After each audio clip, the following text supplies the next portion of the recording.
Hola, muchas gracias por este espacio que me permite expresar todo esto que estamos aprendiendo en esta licenciatura, de mucho beneficio para su servidora. Y comenzamos a revisar hoy un tema sobre la psicología de los grupos. Y bueno, sobre esto encontramos que el ser humano no nace solo y aislado. Venimos al mundo en un contexto concreto, rodeados de otras personas que pertenecen a nuestra familia, nuestra sociedad y nuestra cultura, que van a marcar en gran medida cómo nos desarrollamos, nuestros valores, nuestras formas de pensar y de actuar. Somos seres gregarios que conviven con otros miembros de la misma especie, con otros grupos más o menos extensos. Es por ello que resulta de gran utilidad conocer los mecanismos que operan dentro de estos grupos. Se han llevado algunos estudios relacionados justamente por esta dinámica, estas relaciones, y esto ha sido por parte de la psicología social, llamada justamente psicología de los grupos. La psicología de los grupos es una subdisciplina dentro de la psicología social cuyo principal objeto de estudio es justamente el grupo y es analizado desde la óptica de la influencia que tiene este grupo sobre el comportamiento individual y de manera inversa también qué influencia tiene el individuo sobre la modulación del comportamiento del colectivo. Así, desde la psicología de los grupos se explora qué son, cómo y cuándo, dónde se crean, su configuración y los tipos de roles y relaciones que se establecen entre sus elementos o con otros grupos. De manera general, un grupo se define como un conjunto de individuos independientes que tienen una percepción colectiva y compartida de su unidad y que siendo conscientes de estas son capaces de actuar de manera conjunta ante el entorno. Dicha vinculación provoca que haya relaciones de influencia e interdependencia entre sus diversos componentes, afectando al grupo, el comportamiento del individuo y viceversa. Además, la relación existente con el grupo es por lo general observada como positiva.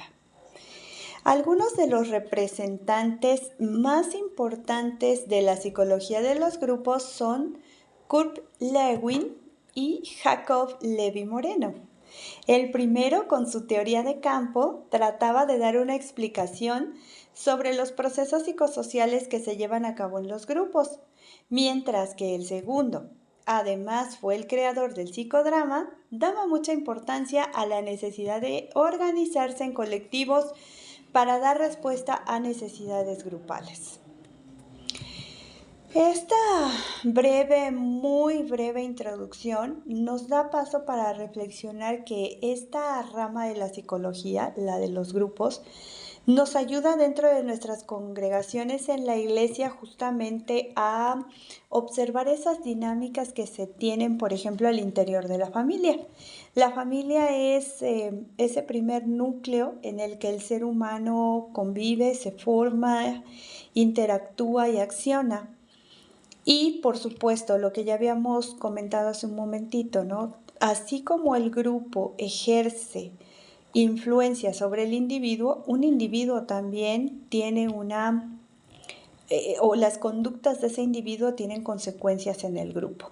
Es decir, si en una familia nuclear de repente, por ejemplo, el padre tiene que abandonar la familia por cuestiones de trabajo, o se da una separación, o alguno de los miembros fallece, por ejemplo, eso que sucedió con uno de los grupos afecta a todo el núcleo familiar y es necesario que nosotros podamos comprender cuál es la dinámica, cómo se dan las relaciones, cómo es que podemos nosotros encontrar alternativas, consejería, para que vuelva esa familia o ese grupo vuelva a la armonía, a la estabilidad.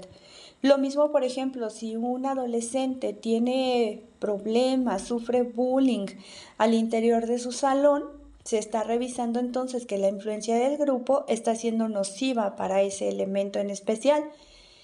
Revisar la dinámica, revisar las interacciones, quiénes son los sujetos violentos, ayudará de mucho para diseñar ese programa de intervención, esos pasos dentro de la consejería y de tal manera fortalecer el carácter del agredido y ayudarlo a enfrentar con entereza el problema que le está sucediendo.